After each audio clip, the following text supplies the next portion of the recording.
Not much is known about the Lord of Pain, but we know that he brought suffering and death along with him everywhere he went. Today we'll be talking about the story of Darth SION, so let's get started.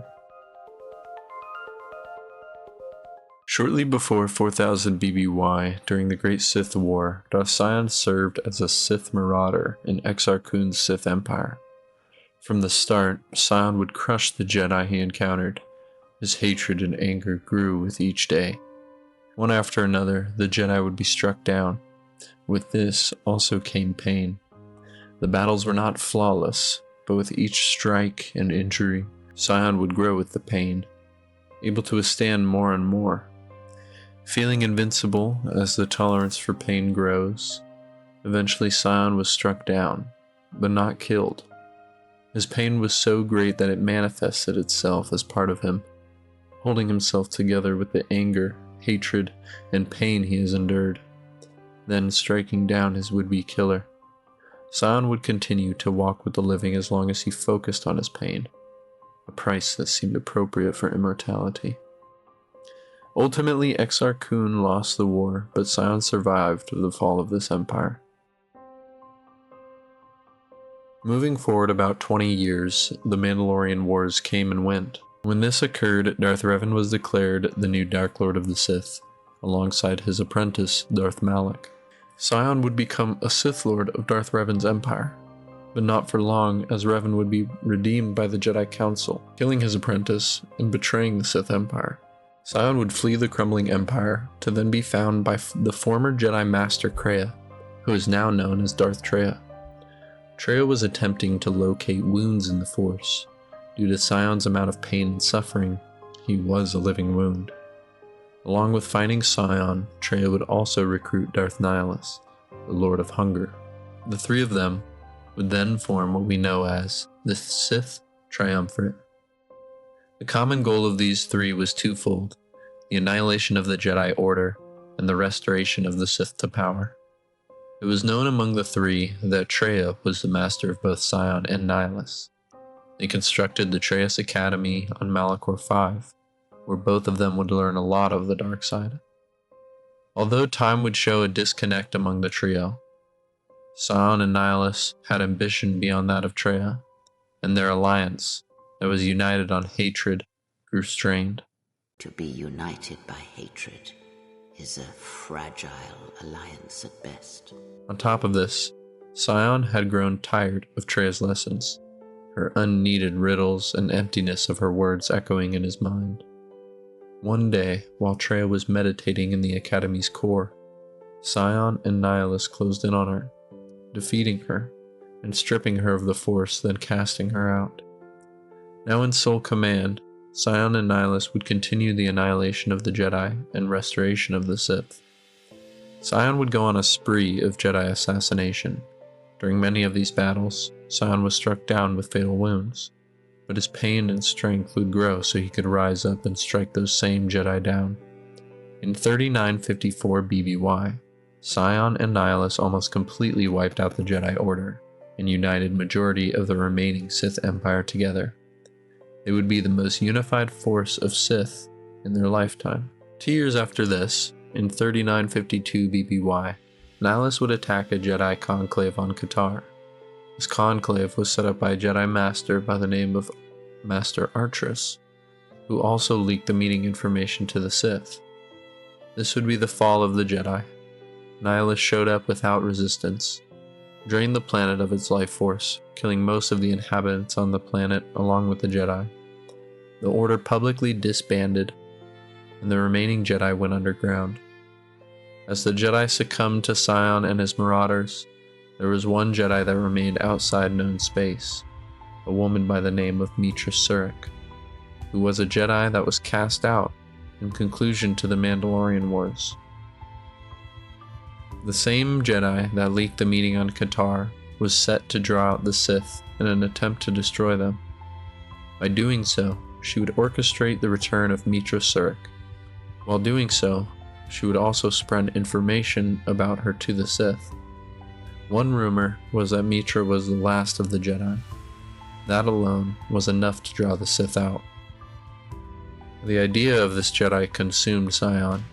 He studied her, where she went into exile, her past as a Jedi, everything. When Surik returned from unknown space, she was given a transport among the Republic vessel, known as the Harbinger. Upon learning this, SION and his assassins went to intercept Surik. At the same time, Kreia, who reclaimed the light side of the Force and now in possession of Darth Revan's ship, the Ebon Hawk, was also heading to recover Surik. Kreia and SION encountered one another in space, and SION's ship opened fire upon Kreia. The Hawk managed to release a distress signal that the Harbinger detected and came to the aid of Kreia. When the Harbinger arrived, Darth Sion's ship would play dead, just drifting in space. The Harbinger connected its ports to that of Sion's ship. The crew would board the ship, and it was uncomfortably quiet. They stumbled upon Sion's body. Believing him to be a corpse, they brought him upon the medical bay. At the same time, the assassins were making their way onto the Harbinger's ship undetected. The chief of medical staff examined Sion's body, observing the scars and fractures that riddled his body. They were unable to determine if he was really dead or alive. While this was occurring, the assassins were making their way through the ship, taking out crew members as they came across them.